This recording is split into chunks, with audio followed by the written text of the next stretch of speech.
Thank you very much. On behalf of the great Empire State and the whole family of New York, let me thank you for the great privilege of being able to address this convention. Please allow me to skip the stories and the poetry and the temptation to deal in nice but vague rhetoric. Let me instead use this valuable opportunity to deal immediately with the questions that should determine this election and that we all know are vital to the American people. 10 days ago, President Reagan admitted that although some people in this country seem to be doing well nowadays, others were unhappy, even worried about themselves, their families, and their futures. The president said that he didn't understand that fear. He said, "Why, this country is a shining city on a hill." And the president is right. In many ways, we are a shining city on a hill. But the hard truth is that not everyone is sharing in this city's splendor and glory. A shining city is perhaps all the president sees from the portico of the White House and the veranda of his ranch, where everyone seems to be doing well. But there's another city.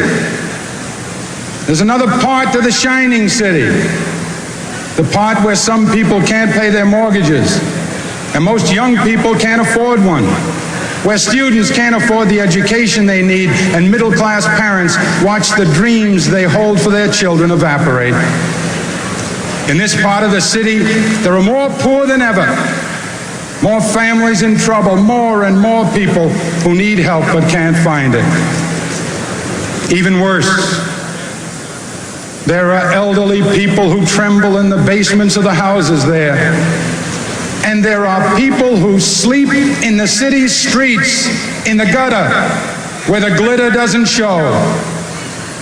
There are ghettos where thousands of young people without a job or an education give their lives away to drug dealers every day. There is despair, Mr. President, in the faces that you don't see, in the places that you don't visit, in your shining city. In fact, Mr. President, this is a nation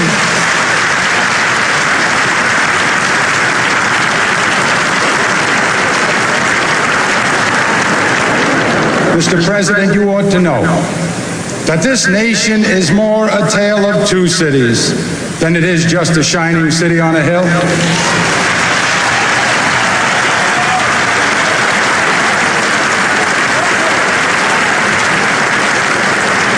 Maybe, Mr. President, if you visited some more places, maybe if you went to Appalachia where some people still live in sheds, maybe if you went to Lackawanna where thousands of unemployed steel workers wonder why we subsidize foreign steel.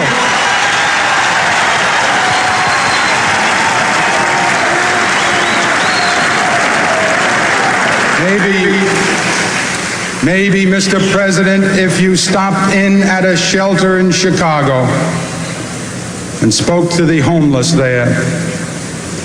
Maybe, Mr. President, if you asked a woman who had been denied the help she needed to feed her children because you said you needed the money for a tax break for a millionaire or for a missile we couldn't afford to use.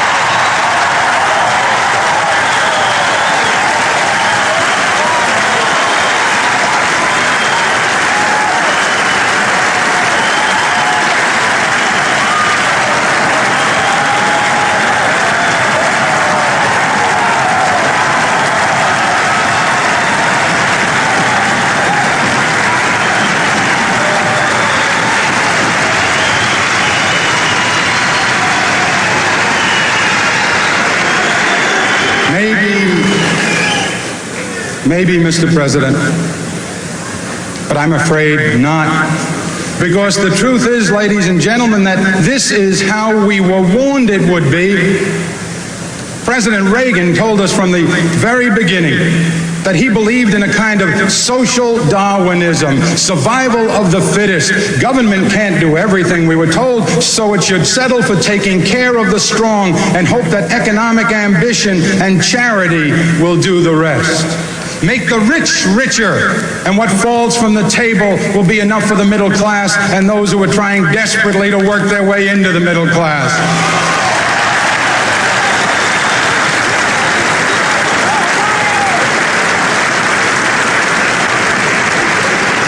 You know, the Republicans called it trickle down when Hoover tried it.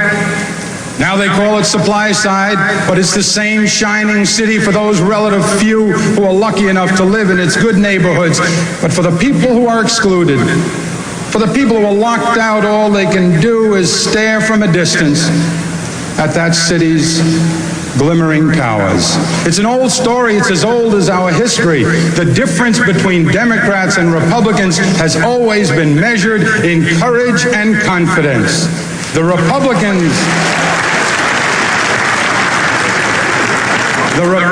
believe that the wagon train will not make it to the frontier unless some of the old, some of the young, some of the weak are left behind by the side of the trail.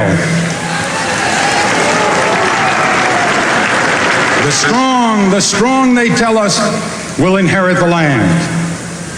We Democrats believe in something else. We Democrats believe that we can make it all the way with the whole family intact, and we have more than once.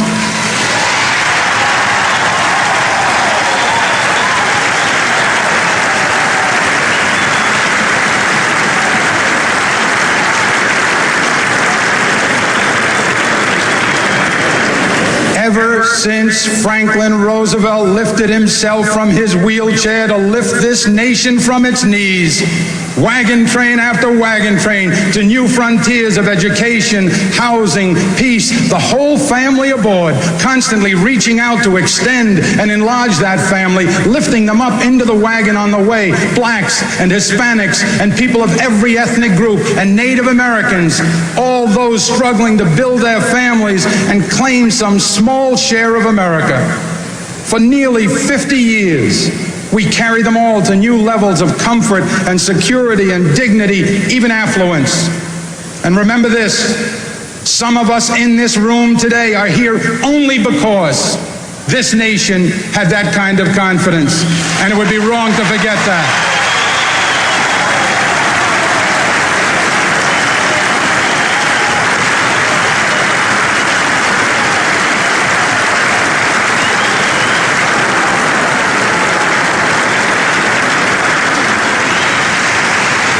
So here we are at this convention to remind ourselves where we come from and to claim the future for ourselves and for our children. Today, our great Democratic Party, which has saved this nation from depression, from fascism, from racism, from corruption, is called upon to do it again.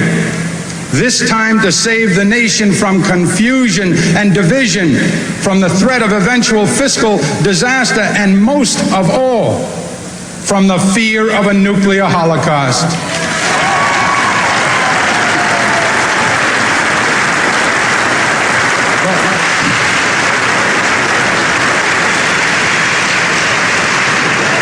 That's not going to be easy. Mo Udall is exactly right. It won't be easy. And in order to succeed, we must answer our opponents' polished and appealing rhetoric with a more telling reasonableness and rationality. We must win this case on the merits. We must get the American public to look past the glitter, beyond the showmanship, to the reality, the hard substance of things. And we'll do it not so much with speeches that sound good as with speeches that are good and sound, not so much with speeches that will bring people to their feet as with speeches that will bring people to their senses. We must make the American people hear our tale of two cities. We must convince them that we don't have to settle for two cities, that we can have one city, indivisible, shining for all of its people. Now,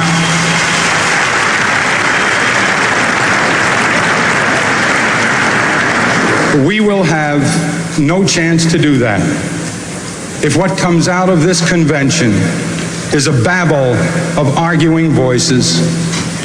If that's what's heard throughout the campaign, dissonant sounds from all sides, we will have no chance to tell our message, To succeed, we will have to surrender some small parts of our individual interests to build a platform that we can all stand on at once and comfortably, proudly singing out,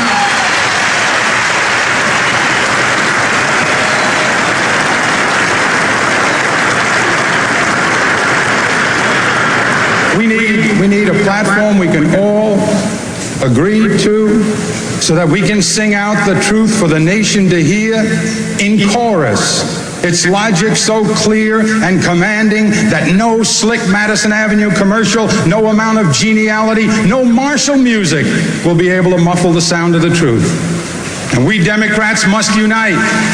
We Democrats must unite so that the entire nation can unite, because surely the Republicans won't bring this country together. Their policies divide the nation into the lucky and the left out, into the royalty and the rabble. The Republicans are willing to treat that division as victory. They would cut this nation in half into those temporarily better off and those worse off than before, and they would call that division recovery. Now,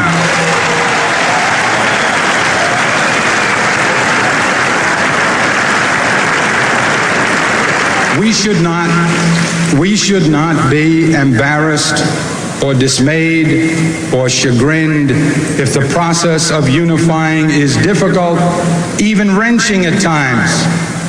Remember that unlike any other party, we embrace men and women of every color, every creed, every orientation, every economic class. In our family are gathered everyone from the abject poor of Essex County in New York to the enlightened affluent of the Gold Coast at both ends of the nation. And in between is the heart of our constituency, the middle class, the people not rich enough to be worry-free, but not poor enough to be on welfare.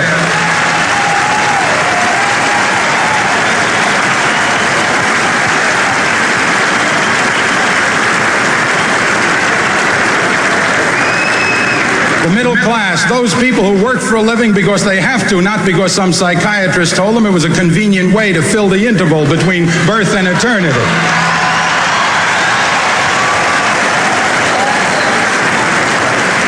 White collar and blue collar, young professionals, men and women in small business, desperate for the capital and contracts that they need to prove their worth. We speak for the minorities who have not yet entered the mainstream. We speak for ethnics who want to add their culture to the magnificent mosaic that is America.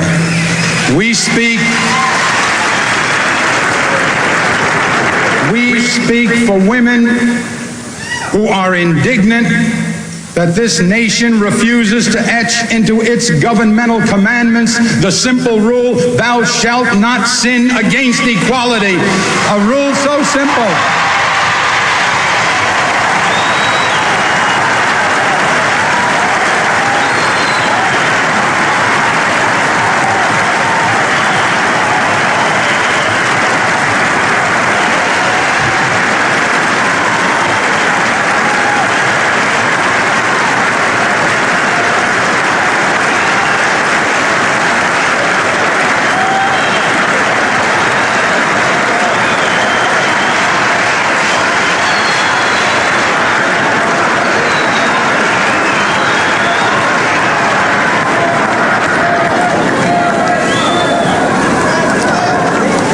To say, and I perhaps dare not, but I will. It's a commandment so simple it can be spelled in 3 letters. E-R-A.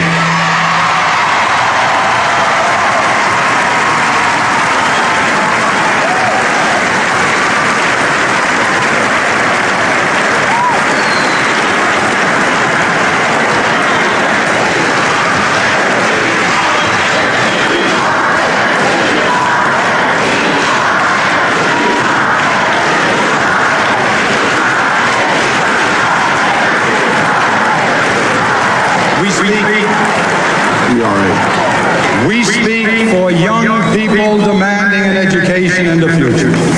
We speak for senior citizens. We speak for senior citizens who are terrorized by the idea that their only security, their social security, is being threatened. We speak for millions of reasoning people fighting to preserve our environment from greed and from stupidity.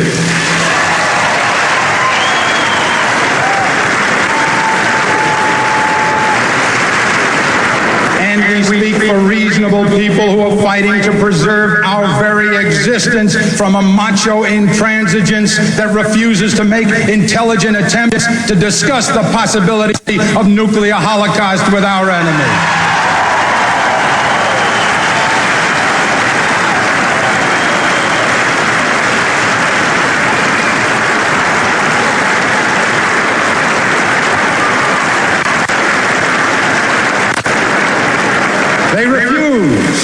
They refuse because they believe we can pile missiles so high that they will pierce the clouds, and the sight of them will frighten our enemies into submission.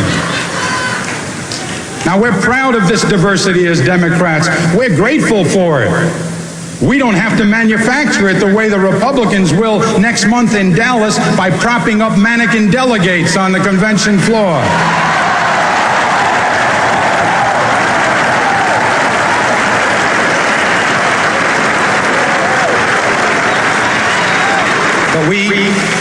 While we're proud of this diversity, we pay a price for it. The different people that we represent have different points of view, and sometimes they compete and even debate and even argue. That's what our primaries were all about. But now the primaries are over, and it is time when we pick our candidates in our platform here to lock arms and move into this campaign together.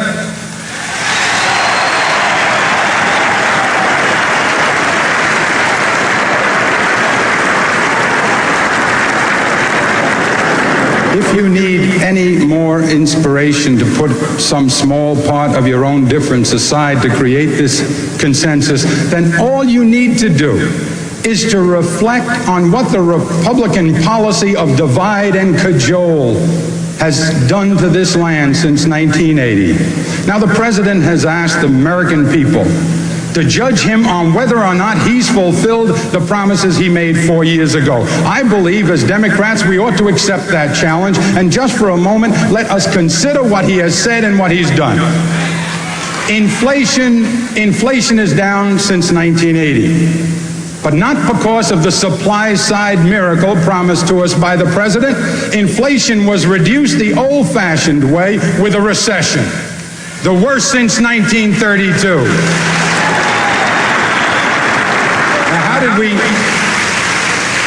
We could have brought inflation down that way. How did he do it? 55,000 bankruptcies, 2 years of massive unemployment, 200,000 farmers and ranchers forced off the land, more homeless than at any time since the Great Depression in 1932, more hungry. In this world of enormous affluence, the United States of America, more hungry, more poor, most of them women. And he paid one other thing, a nearly $200 billion deficit threatening our future. Now, we must make the American people understand this deficit because they don't. The president's deficit is a direct and dramatic repudiation of his promise in 1980 to balance the budget by 1983. How large is it? The deficit is the largest in the history of the universe. President Carter's last budget had a deficit less than 1/3 of this deficit. It is a deficit that, according to the president's own fiscal advisor, may grow to as much as $300 billion a year for as far as the eye can see. And ladies and gentlemen, it is a debt so large that is almost 1/2 of the money we collect from the personal income tax each year goes just to pay the interest. It is a mortgage on our children's future that can be paid only in pain, and that could bring this nation to its knees. Now, don't take my word for it. I'm a Democrat. Ask the Republican investment bankers on Wall Street what they think the chances of this recovery being permanent are.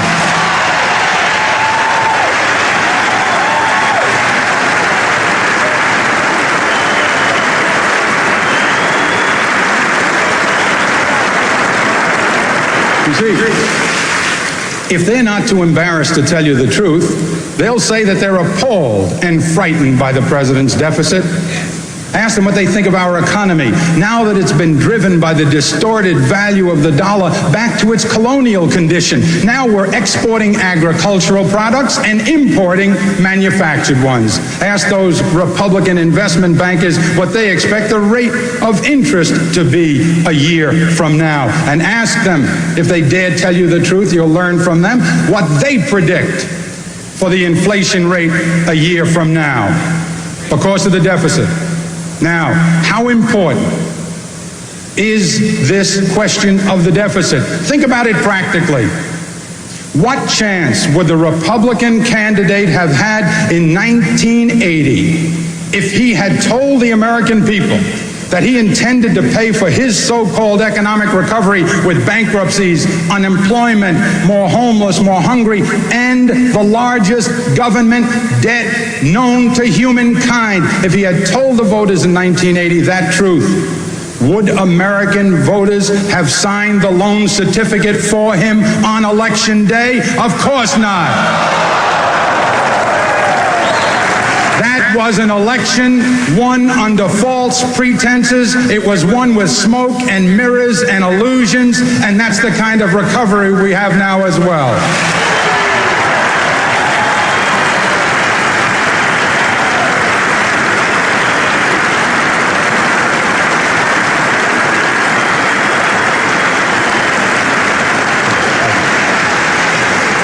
What about foreign policy? They said that they would make us and the whole world safer. They say they have, by creating the largest defense budget in history, one that even they now admit is excessive. By escalating to a frenzy the nuclear arms race, by incendiary rhetoric, by refusing to discuss peace with our enemies, by the loss of 279 young Americans in Lebanon in pursuit of a plan and a policy that no one can find or describe.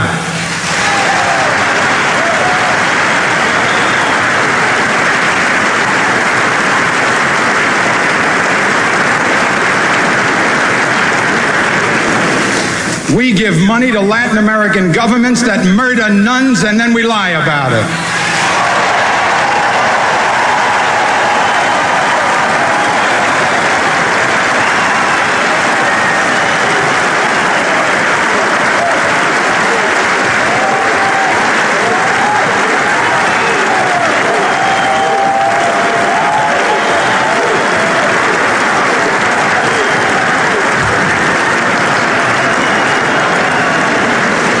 We have been less than zealous in support of our only real friend, it seems to me, in the Middle East, the one democracy there, our flesh and blood ally, the State of Israel.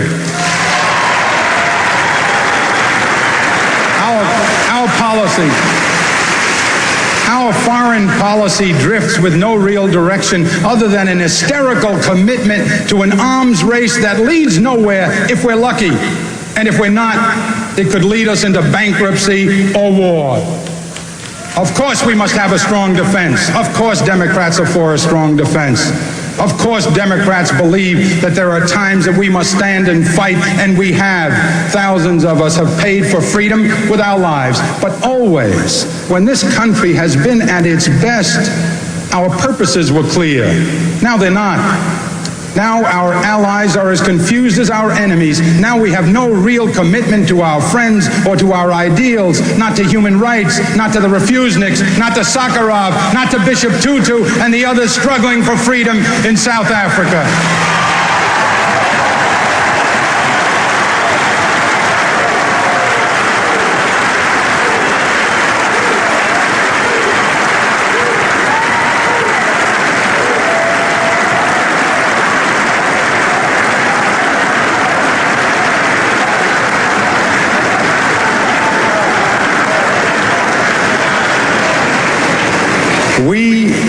We have, in the last few years, spent more than we can afford. We have pounded our chests and made bold speeches. But we lost 279 young Americans in Lebanon, and we live behind sandbags in Washington. How can anyone say that we are safer, stronger, or better?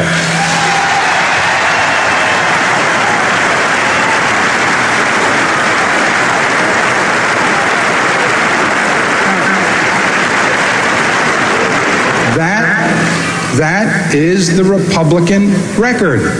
That its disastrous quality is not more fully understood by the American people, I can only attribute to the president's amiability and the failure by some to separate the salesman from the product. And now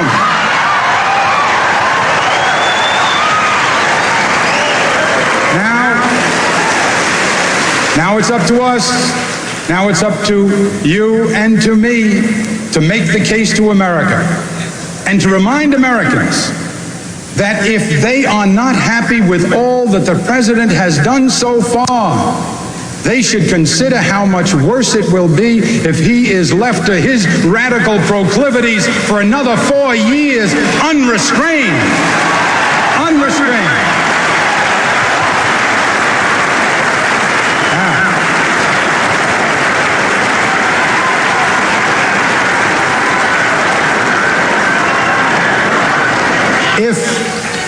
If July brings back Ann Gorsuch Burford, what can we expect of December?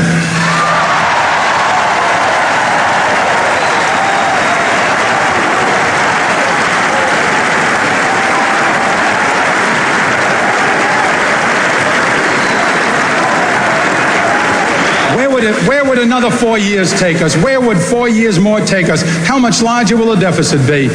How much deeper the cuts in programs for the struggling middle class and the poor to limit that deficit? How high will the interest rates be? How much more acid rain killing our forests and fouling our lakes? And ladies and gentlemen, please think of this. The nation must think of this. What kind of Supreme Court will we have?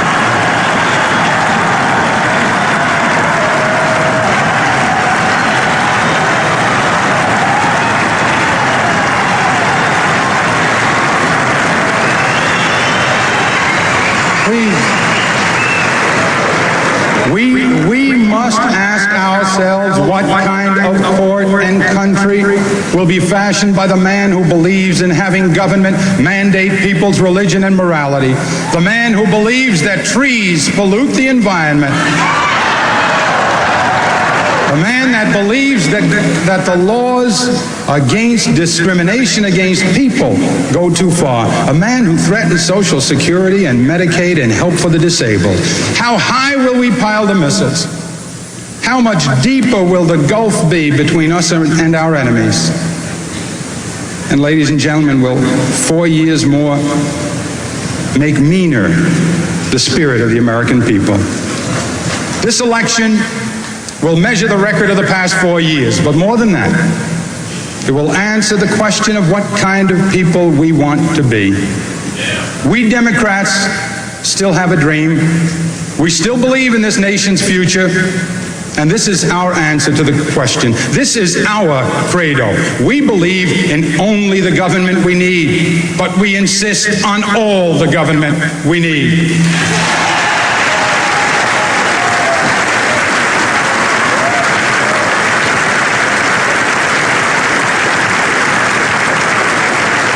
We believe in a government that is characterized by fairness and reasonableness, a reasonableness that goes beyond labels, that doesn't distort or promise to do things that we know we can't do. We believe in a government strong enough to use words like love and compassion, and smart enough to convert our noblest aspirations into practical realities. We believe in encouraging the talented But we believe that while survival of the fittest may be a good working description of the process of evolution, a government of humans should elevate itself to a higher order.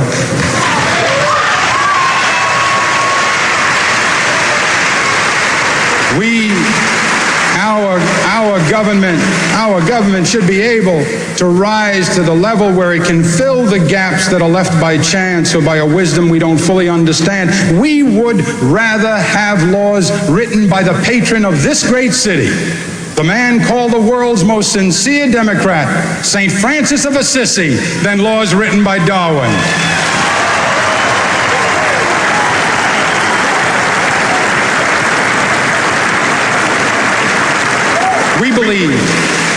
We believe as Democrats that a society as blessed as ours, the most affluent democracy in the world's history, one that can spend trillions on instruments of destruction, ought to be able to help the middle class in its struggle, ought to be able to find work for all who can do it, room at the table, shelter for the homeless, care for the elderly and infirm, and hope for the destitute. And we proclaim as loudly as we can the utter insanity of nuclear proliferation and the need for a nuclear freeze, if only to affirm the simple truth that peace is better than war because life is better than death.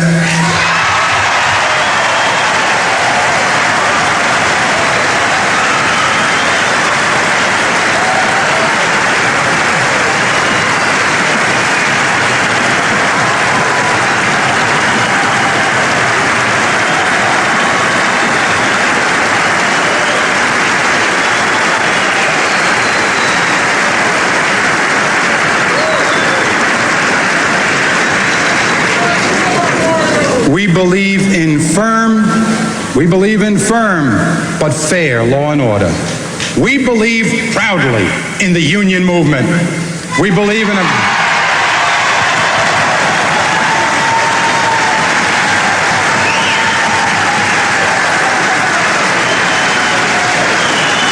We believe in privacy for people, openness by government. We believe in civil rights, and we believe in human rights.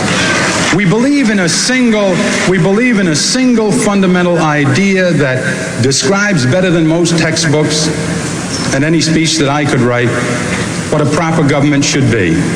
The idea of family, mutuality, the sharing of benefits and burdens for the good of all, feeling one another's pain, sharing one another's blessings reasonably, honestly, fairly, without respect to race or sex or geography or political affiliation.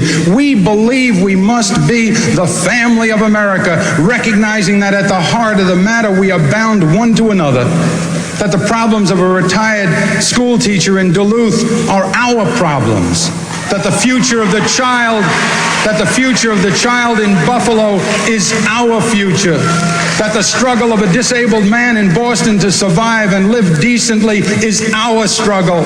That the hunger of a woman in Little Rock is our hunger. That the failure anywhere to provide what reasonably we might to avoid pain is our failure. Now, for 50 years, we Democrats created a better future for our children using traditional democratic principles as a fixed beacon, giving us direction and purpose, but constantly innovating, adapting to new realities. Roosevelt's alphabet programs, Truman's NATO and the GI Bill of Rights, Kennedy's intelligent tax incentives and the Alliance for Progress, Johnson's civil rights, Carter's human rights, and the nearly miraculous Camp David peace accord. Democrats did it.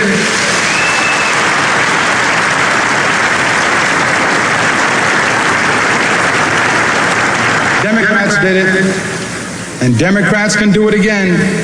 We can build a future that deals with our deficit. Remember this, that 50 years of progress under our principles never cost us what the last 4 years of stagnation have.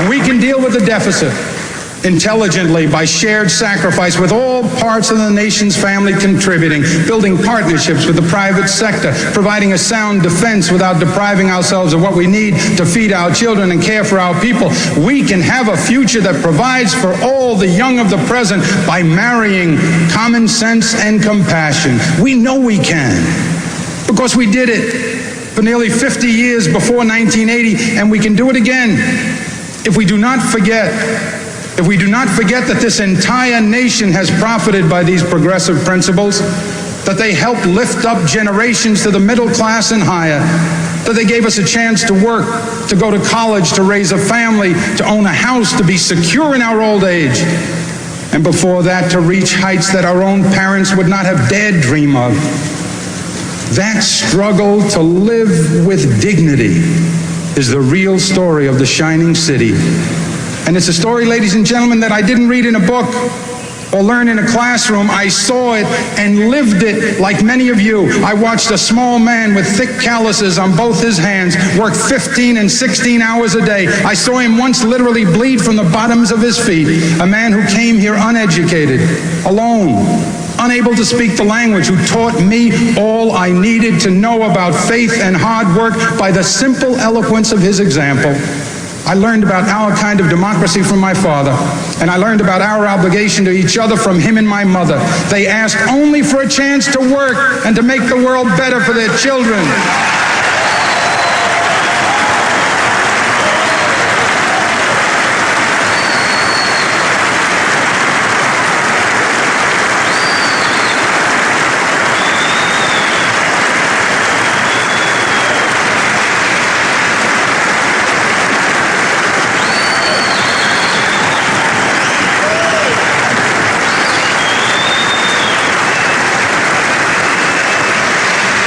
And they asked to be protected in those moments when they would not be able to protect themselves. This nation and this nation's government did that for them, and that they were able to build a family and live in dignity and see one of their children go from behind their little grocery store in South Jamaica on the other side of the tracks where he was born to occupy the highest seat in the greatest state, in the greatest nation, in the only world we know, is an ineffably beautiful tribute to the democratic process.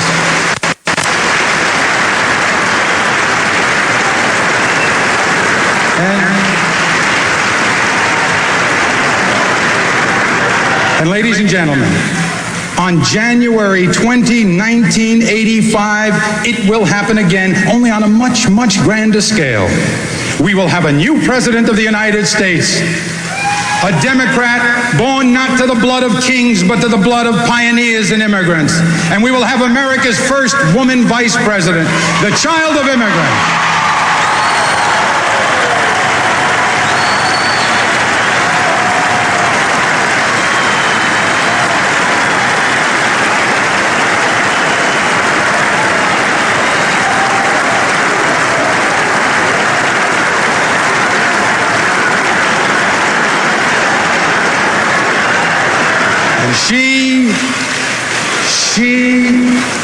She will open with one magnificent stroke a whole new frontier for the United States. Now, it will happen.